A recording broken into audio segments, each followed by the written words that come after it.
Assalamualaikum warahmatullahi wabarakatuh. Perkenalkan, nama saya Atina Hikmah Iktafia dengan NIM G0024200 dari kelompok B5. Di sini saya akan membuat laporan praktikum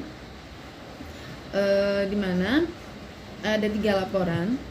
Yang pertama kita akan membahas laporan yang pertama, yaitu Alif baru saja flexing ke circle tongkrongannya gara-gara perutnya mirip roti sobek pas mereka nongkrong. Teman-temannya yang merasa insecure bertanya ke Alif bagaimana cara biar bisa six pack maksimal.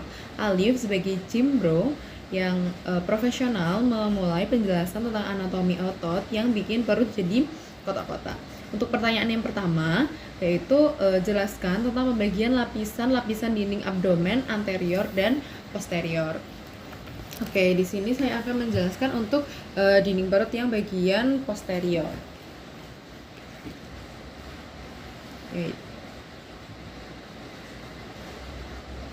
Nah, untuk bagian yang posterior, dia itu ada kulit di sini. Ini adalah kulit. Kemudian masuk lagi ke dalam itu ada fascia superficialis, di mana dia itu ada 2 bagian, yaitu fascia camper dan fascia scarpa. Yang kuning ini fascia camper, kemudian yang sebelahnya itu fascia scarpa. Kemudian yang ini fascia profunda. Terus ada juga muskulus-muskulusnya yang nanti kita akan bahas di bagian muskulus. Kemudian ada fascia transversalis. Kemudian ada fascia extraperitonealis atau jaringan lemak. Kemudian ada peritoneum parietal. Nah, yang selanjutnya yaitu di bagian anterior. Di bagian anterior, nah ini gambarnya. Jadi dia itu ada kulit juga. Kemudian ada fascia superficialis juga, yaitu dibagi jadi 2, ada fascia camper dan fascia scarpa. Kemudian ada juga fascia profunda. Kemudian ada muskulus-muskulusnya. Terus ada fascia transversalis. Terus ada fascia extraperitonealis atau jaringan lemak. Terus ada peritoneum parietal. Nah, kulit. Nah, kulit itu dia untuk melekatkan struktur yang ada di bawahnya, kecuali pada umbilikus. Jadi dia itu nggak dilapisi oleh kulit. Nah, kemudian di fascia superficialis itu akan ada fascia camper dan fascia scarpa. Nah, fascia scarpa ini dia di atas umbilikus. Terus fascia scarpa dan camper ini bergabung jadi satu gitu. Kalau misal dia ke arah superior itu jadi fascia superficialis pectoralis. Kalau dia ke arah dorsal itu jadi fascia superficialis dorsi. Nah, terus ada fascia profunda. Dia itu lapisan tipis jaringan ikat yang menutupi muskulus dan terletak tepat di bagian dalam fascia. Terus ada muskulusnya juga, ada flat muscle dan vertical muscle. Nanti kita akan bahas di nomor kedua. Terus ada fascia transversalis, di mana dia itu lapis berkelanjutan dari fascia ini profunda. Terus habis itu di fascia transversalis ini ada muskulus yang paling terlihat, yaitu musculus transversus abdominis. Terus ada juga tadi fascia extraperitonealis, dia itu jaringan lemak yang kalau misal dia itu ke arah anterior tubuh disebut dengan preperitoneal. Kalau dia ke arah posterior tubuh itu retroperitoneal. Terus ada peritoneum parietal. Peritoneum parietal itu lapisan yang melapisi bagian dalam dari dinding abdomen dan menjadi bagian dari dinding abdomen itu. Terus juga ada peritoneum visceral. Jadi dia itu lapisan peritoneum yang melapisi langsung permukaan organ viscera abdominis, baik sebagian maupun keseluruhan. Jadi di peritoneum visceral ini ada dua, yaitu intraperitoneal yang dia itu melapisi seluruh permukaan organ, sama ada retroperitoneal, dia itu hanya melapisi sebagian organ saja. Untuk soal yang kedua yaitu jelaskan sistem otot yang ada di abdomen. Oke. Nah, jadi otot yang ada di abdomen itu ada flat muscle dan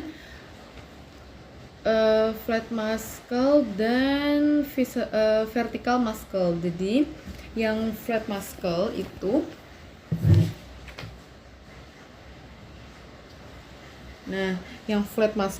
ada ini ada musculus obliquus externus abdominis, musculus obliquus internus abdominis. Terus ada di musculus obliquus externus abdominis ini ada ligamen inguinal. Nah, ini kan musculus externus abdominis, terus ke bawah ini ligamen inguinal. Terus ini ada musculus obliquus internus abdominis. Terus ada musculus transversus juga. Terus untuk yang vertical muscle, nah dia itu ada musculus rectus abdominis, di mana di dalamnya itu ada intersections tendinae. Intersections tendinae itu dia isinya tuh ada processus sipoideus, terus ada umbilicus dan di antara keduanya. Nah, intersections tendinae ini dia yang membuat perutnya itu jadi six pack. Terus ada juga musculus pyramidalis. Nah, ini di bagian bawah ini musculus pyramidalis itu yang vertical muscle. Pertanyaan yang ketiga yaitu jelaskan struktur penggantung yang menjaga organ pencernaan pada posisinya. Penggantung yang menjaga organ pada posisinya dia itu ada 4, yaitu ada peritoneum, mesenterium, ligamentum, dan omentum. Nah, yang pertama yaitu ada peritoneum. Nah, peritoneum dia itu lapisan yang mengelilingi atau menyeliputi gitu struktur bagian tubuh. Ada peritoneum parietal sama peritoneum visceral. Nah, yang visceral dia itu ada 2, yaitu peritoneum intraperitoneal yang dia itu membungkus seluruh bagiannya gitu, sama yang retroperitoneal dia itu hanya membungkus sebagian tubuh saja. Kemudian ada mesenterium, dia itu tempat melekatkan viscera intraperitoneal ke dinding abdomen posterior. Jadi itu ada kolon ke mesokolon, terus ada intestinum tenue di mesenterium, terus appendix di mesoappendix. Nah, terus mesenterium ini dia itu lipatan ganda peritoneum yang luas dan berbentuk kipas gitu, yang menghubungkan jejunum dan ileum dengan bagian posterior abdomen. Terus selanjutnya itu ada omentum. Nah, omentum ini dia membentang dari gaster dan proximal duodenum untuk melekatkan viscera intraperitoneal. Nah, terus omentum itu ada 2 jenis, yaitu omentum maius dan omentum minus. Nah, di omentum ini ada 4 ligamen, yaitu ligamen gastrofrenica, gastrospleninica, gastrocolica, dan gastrosprenorenal. Terus di omentum minus dia itu ada 2 ligamen, yaitu ligamen hepatoduodenal dan ligamen gastrohepatica. Oke, untuk laporan yang kedua yaitu Randy adalah seorang mahasiswa yang sangat gemar menghadiri acara makan bersama, terutama di restoran dengan konsep all you can eat. Namun, pada suatu kesempatan Randy merasa tidak nyaman karena cepat merasa kenyang padahal baru saja memulai makannya. Hal ini membuatnya khawatir ada yang tidak normal pada sistem pencernaannya. Sebagai teman yang baik, jelasin ke Randy tentang traktus digestivus superior mulai dari mulut sampai ke lambung, serta gimana kompensasi sphincter dan gerakan pencernaan saat dia lagi makan rakus di all you can eat. Oke, jadi yang pertama aku akan jelasin ada yang bagian mulut. Nah, jadi di mulut, nah jadi di mulut itu ada di mulut atau cavitas oris, yaitu ada vestibulum oris dan cavitas oris propria. Nah, di cavitas oris itu ada batas-batasannya sendiri. Kayak misalnya di atap, dia itu di atap sini itu ada palatum durum dan palatum mole. Nah, ini yang atas ini palatum durum. Terus habis itu palatum mole itu yang agak ke belakangan gitu. Terus habis itu dasar itu ada diafragma oris dan lidah. Terus yang bagian lateral itu ada corpus adiposum buccae. Terus processus alveolaris mandibula et maxilla. Terus anterior itu ada rima oris dan posterior ada isthmus faucium. Itu ada di belakang gitu, isthmus faucium. Nah, terus di vestibulum oris dia itu ada batasan-batasannya juga.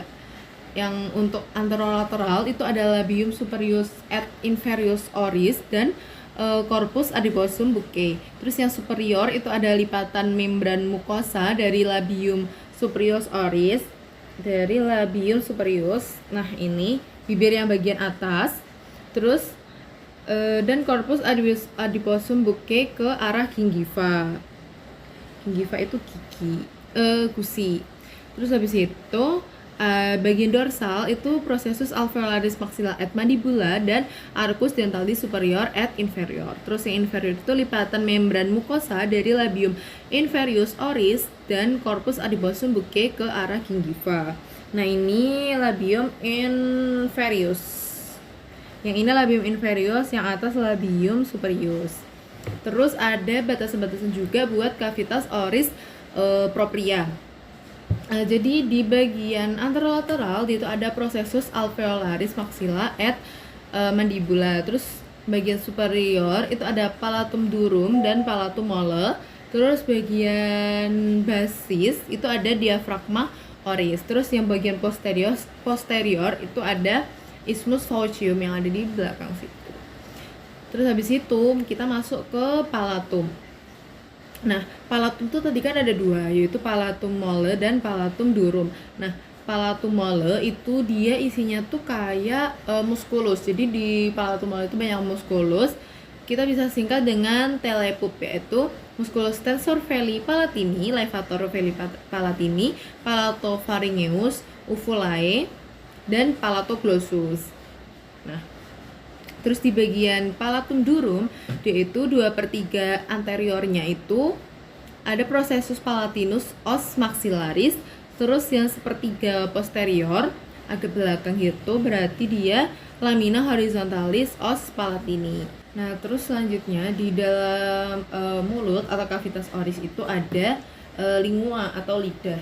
Nah, jadi lingua atau lidah dia itu ada sulcus terminalis. Sulcus terminalis itu ada di bagian tengah batas antara corpus dan radix. Kemudian di tengah sulcus terminalis ini ada yang namanya foramen caecum lingua. Foramen caecum lingua di tengah sulcus terminalis. Terus habis itu di lingua ini juga ada beberapa otot atau muskulus-muskulusnya. Nah, di lingua itu ada beberapa muskulus. Jadi yang pertama itu ada musculus genioglossus. Ini musculus genioglossus. Yang ini musculus genioglossus. Terus ada musculus hyoglossus. Yang ini musculus hyoglossus. Terus ada musculus styloglossus. Ini yang panjang ini musculus styloglossus. Kemudian ada musculus palatoglossus yang mirip sama styloglossus tapi agak pendek, agak kecil gitu. Ini styloglossus. Yang kecil ini stylo, yang panjang ini ulang. Yang kecil palato, yang panjang itu stylo. Nah, jadi otot-ototnya ini diinervasi sama nervus hypoglossus, kecuali pada musculus palatoglossus yang inervasinya itu sama nervus vagus. Terus ada musculus yang intrinsik. Yang intrinsik itu ada ini. Yang intrinsik itu ada musculus longitudinalis superior ini.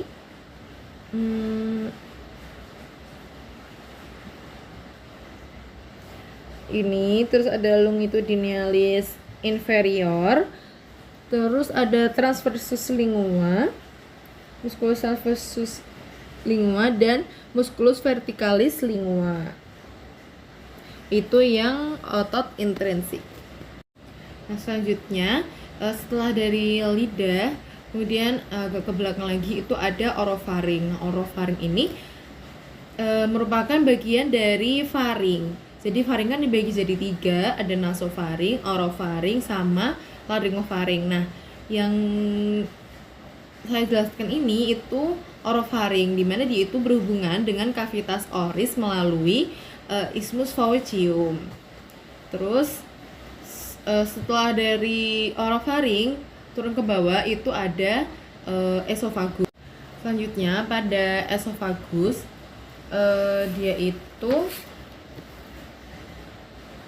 ada dibagi 3 parts, yaitu ada 3 parts, yaitu parts yang cervicalis, yaitu setinggi VC6 sampai VT1. Kemudian ada yang thoracalis, yaitu VT1 sampai 10. Yang abdominalis itu VT10 sampai VT11. Nah, kemudian di esofagus ini ada juga angustia. Angustia tuh kayak penyempitan. Nah, di esofagus itu ada 3 penyempitan. Ada 3 angustia, yaitu angustia superior, angustia medial, dan angustia inferior. Nah, di angustia superior dia itu setinggi vertebra cervicalis 6 atau pada musculus cricopharyngeus dan cartilago crocoidea. Terus pada angustia media dia itu setinggi vertebra thoracica 4 atau 5, yaitu di tempat arcus aorta dan bronchus primarius dexter menyilang. Terus habis itu ada angustia inferior yang ketiga, setinggi vertebra thoracica 10 saat melalui hiatus esofagus. Neurovaskularisasinya di esofagus itu ada neurovaskularisasi yang sepertiga superior, dia itu diinervasi oleh esophagealis arterithyroidea inferior, sepertiga medianya itu aorta descendens thoracica, sepertiga inferiornya itu arteri gastrica sinistra.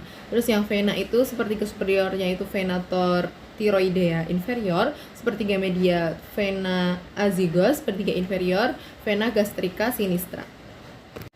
Oke, lanjut. Setelah dari esofagus, makanannya itu akan turun ke lambung. Nah, di lambung itu ada bagian-bagiannya yang perlu kita ketahui. Nah, yang pertama di lambung itu bagian atas ini ada fundus gastricum, kemudian yang bagian sini badannya itu namanya corpus gastricum.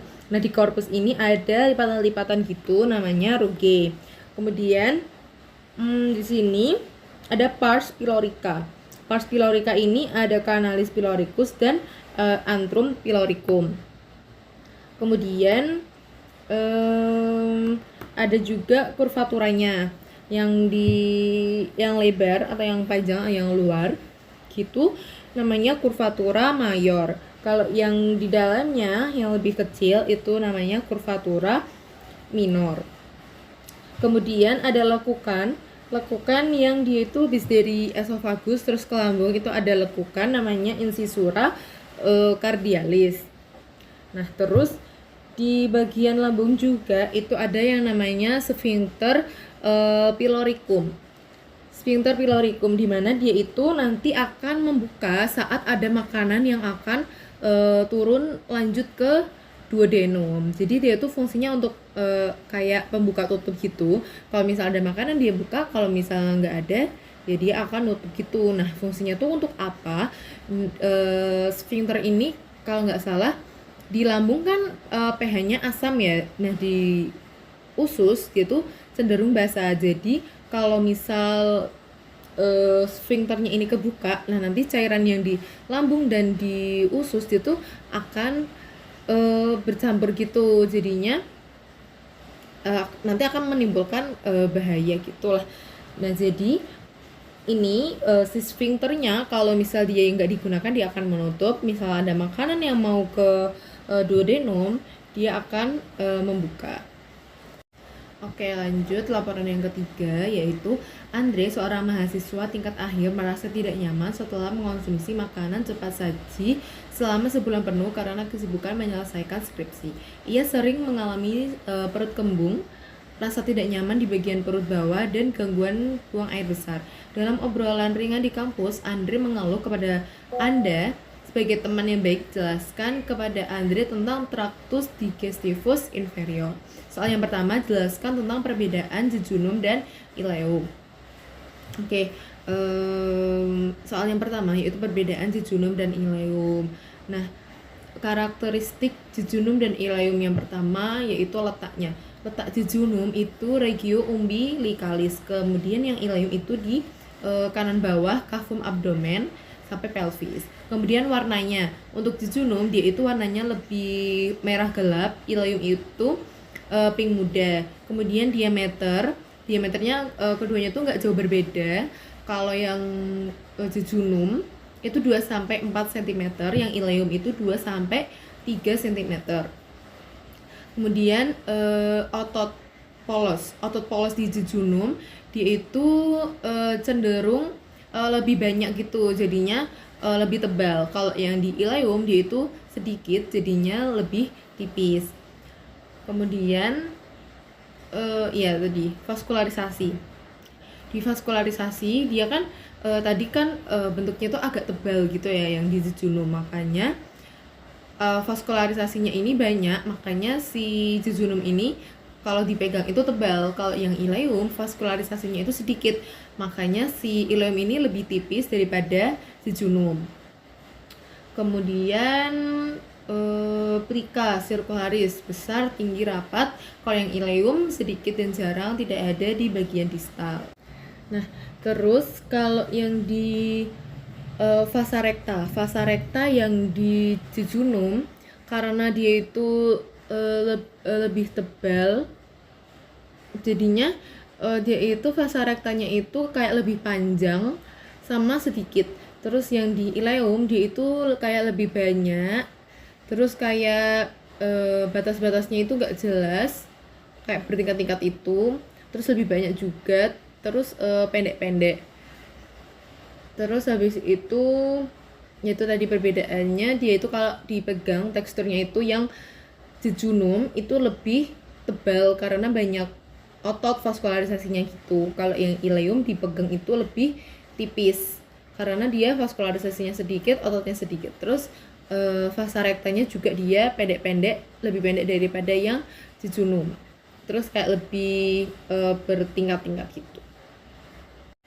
Lanjut soal yang kedua, yaitu jelaskan struktur bangunan di kolon. Oke, jadi kolon tuh kan dibagi jadi 4. Ada kolon ascendens, kolon transversum, kolon descendens, dan kolon sigmoideum.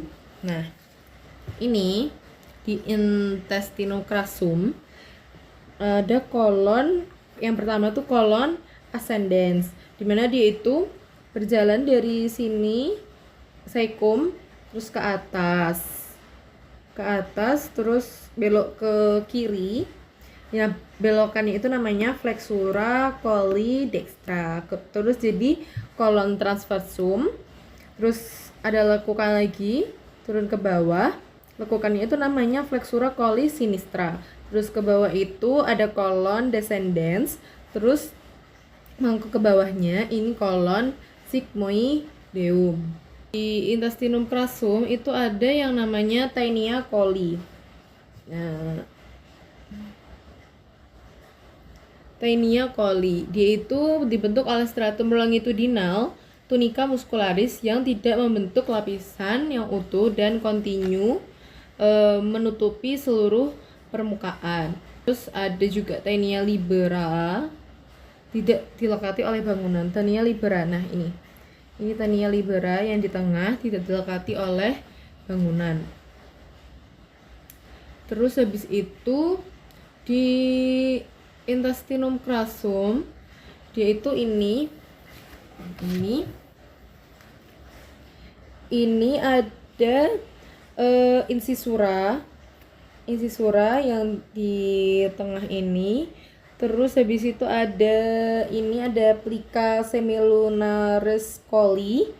Terus ada ini appendix omentales. Terus ada Haustra coli yang ini.